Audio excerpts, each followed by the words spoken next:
Alright guys, I got a couple little Dylan hacks I'm going to share with you guys. I just had a unfortunate mishap on the new Super 1050 that I got set up for 45 ACP and it's going to be my 44 mag press, but this reminded me of what I did on my 9mm press. So these little plastic stops, they go down in there to hold this block into place that holds the small powder charge bar.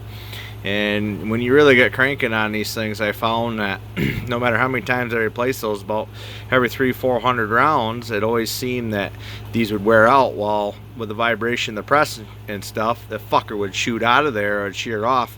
And what has happened is that block, that stop, would move past. Well, when it moves past, it drains the fucking funnel. And as you can see all over my bench, I lost about a quarter to half pound of powder there before I got it to home. That makes one hell of a mess. So what I did on my 9mm press, because I finally got fed up with wasting powder, is I went down, I got me, I think that's a 5.5 or 6mm bolt, I don't remember right now off the top of my head, but a couple nuts. And what I did is I tapped the top of this powder drop, powder measure, and then I tapped the inside block here, and I threaded that down in there as far as what that little plastic stop goes to, and then you just double nut it and it acts as a lock. Now I ran probably well over, conservatively speaking, well over 50,000 rounds to this press after I've done this. I haven't had any problem with it after doing that. If anything, it helped give me more consistent powder throws. So that took care of that problem. Now the other thing I noticed, a lot of guys have been posting videos on stuff in the room here. They have, they're either overbelling or underbelling, or they got a real bad powder splash problem because they're going so fast. Which, I mean, there's nothing wrong with going fast. I mean, if you want to do that, that's fine. But what I found to help cut down on that powder splash, which this is all brass shavings and stuff, but Double Alpha makes these little powder brushes, and there's a little magnet there that holds it on, and there's a groove that sits down on top of there. Now you can put zip ties in there. I do use zip ties as well, but once I started using these and I got it situated and set up right, my powder splash is pretty much next to none. I hardly have anything. This stuff here is because primer system, you drop a primer, it don't prime right, and you get this shit. But that's not from powder splash. So that really helps. Like my 223 press, like I said, I'd use the zip ties. That helps stabilize the case when it's going up into these other dies, especially the bullet dropper and the seat die. So the other, if the guys that are starting to use the Mr. Bullet feeders, and this is, I don't know much about the other ones on the market just because I haven't played with them too much, but so this brass piece is supposed to be a counterweight that's supposed to help force the dropper back down to home to catch the bullet.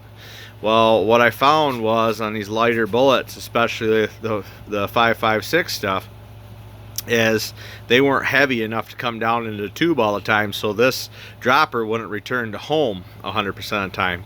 So when you're really cranking along, and if you ain't paying attention, or you look away for a second to check your powder or your primers or your bullets or whatever, say you're running automated, about every third or fourth bullet it would skip.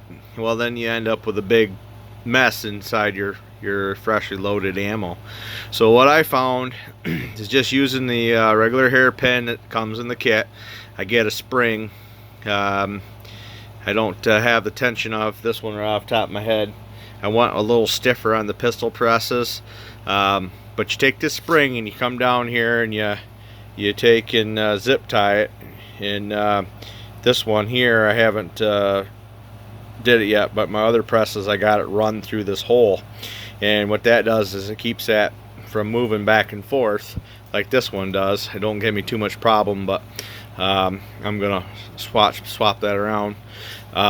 So what that spring does is when you actuate the press and that bullet dropper goes up like this, there's dumb bullets everywhere, it helps that return back down.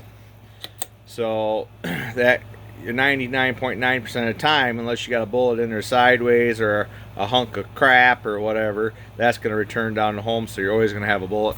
And I got this set up to now where it don't matter if I'm running 55 grains, 50 grains, 52 grains, 62 grains, 78 grains. It don't matter what I run in this thing now. I get a real consistent return to home, and I always know I'm going to have a bullet there. And it helps with double feeds as well. I don't get as many double feeds. I mean, you got to have your die height adjusted obviously correctly, and then there's little balls in there that you got to have adjusted right too per the weight of the bullet. But once you get all that dialed in, and with this spring, you got, like I said, about 99.9% success rate. So those are just a couple little things that I noticed. Like I said, I got a heavier spring on my 9mm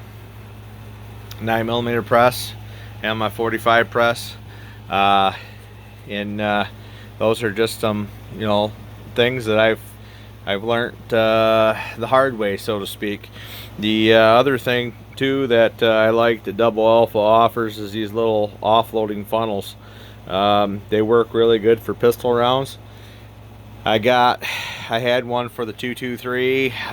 It works okay, but once you get going at a higher rate of speed, you tend to take and plug it up. So what I got is a buddy of mine 3D printed me an offshoot, and then I just dump them in a 5-gallon bucket. I'm trying to find me a piece of vacuum hose or something that'll go over that, and I'll shoot them down in there. But so yeah, so anytime you guys have any questions or anything like that, I mean, I'm not the master by any means, but I do have a few of these machines, and I've been running them for a while, so I'd be more than happy to try to help you. So yeah, man, happy reloading. Aim small, miss small, and until next time, I'll see you guys later.